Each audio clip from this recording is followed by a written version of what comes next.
Hey, welcome to Discover Agriculture. In this video, let's embark one of the most profitable and sustainable business venture, lobster farming.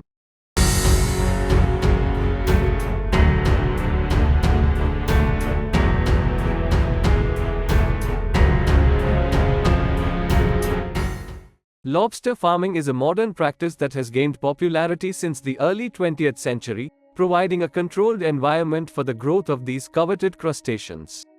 Lobsters are raised in specialized tanks or pools, where they receive the proper conditions, nutrition, and care needed for optimal growth and development. To embark on your lobster farming journey, several crucial steps must be followed. Firstly, practical learning and training are essential for a successful start. Then, selecting the right location with access to clean water and transportation is crucial. Crafting a solid business plan ensures viability, while selecting the appropriate farming method, be it land-based or open sea cage system, is key to success. Choosing the right lobster species and procuring healthy larvae are fundamental steps. Nutritious feeding and breeding management are vital for their growth and reproduction.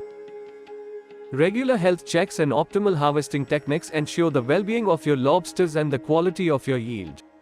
In conclusion, lobster farming offers a delicious and sustainable seafood option enjoyed by many. With careful planning and dedication to quality, you can thrive in this thriving industry. Thanks for watching. Don't forget to like, share, and subscribe to channel for more innovative contents in agriculture.